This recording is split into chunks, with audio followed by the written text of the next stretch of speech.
সেখান থেকে বিস্তারিত জানাতে যুক্ত আছেন সহকর্মী ইমতিয়াজ আহমেদ। ইমতিয়াজ, জানাবেন অভিযানে কি পরিমাণে অবৈধ স্থাপনা উচ্ছেদ করা হয়েছে?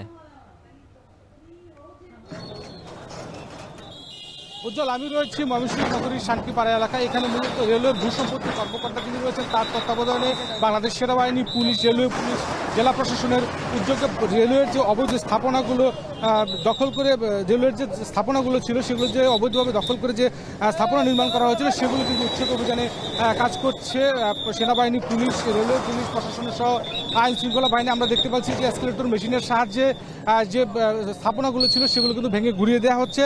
মূলত এই রেলওয়ে শান্তিপাড়া রেলওয়ে এই রেল ক্রসিং এলাকায় প্রায় আপনার 2 থেকে 250 এরকম স্থাপনা রয়েছে, সেগুলো উদ্ধার অভিযানে তারা কিন্তু কাজ করবেন আজকে আমাদেরকে জানিয়েছেন।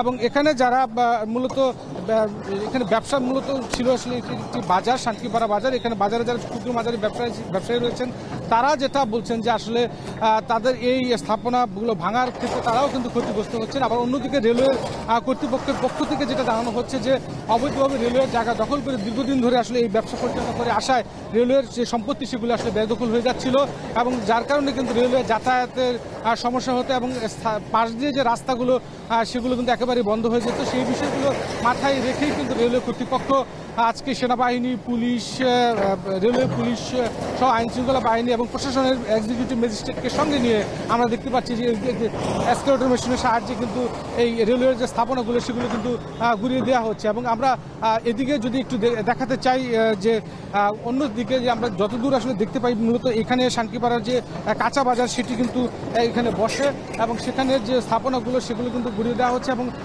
অনেকেই আসলে অনেকে নোটিশ করার পর অনেকে কিন্তু তাদের মালামাল সরিয়ে নেওয়ার চেষ্টা করছেন। এবং এখানে আসার পর জানতে পেরেছি যে তারা কিন্তু আগে কিন্তু বাইকিং করে জানিয়ে দিয়েছিলেন যে সাধারণ যারা ব্যবসায়ী রয়েছেন, দোকান মালিক রয়েছেন, তারা কিন্তু তাদের কিন্তু জানিয়ে দেওয়া হয়েছে। আমরা দেখতে পাচ্ছি প্রচুর কিন্তু আইন শৃঙ্খলা বাহিনীর সদস্যরা এখানে মোতায়েন রয়েছে এবং কোনো ধরনের বিশৃঙ্খলা বা কোনো ধরনের অপ্রীতিকর ঘটনা যেন না ঘটে সেই জন্য কিন্তু সেনাবাহিনীর পক্ষ থেকে সর্বাত্মক তৎপরতা কিন্তু নেওয়া হয়েছে। পাশাপাশি পুলিশ, রেলওয়ে পুলিশ সহ আইন শৃঙ্খলা বাহিনীর সদস্যরা কিন্তু রয়েছেন। আমরা দেখতে পাচ্ছি যে অবৈধ যে স্থাপনাগুলো রয়েছে সেগুলো কিন্তু একেবারে ভেঙে ঘুরিয়ে দেওয়া হচ্ছে।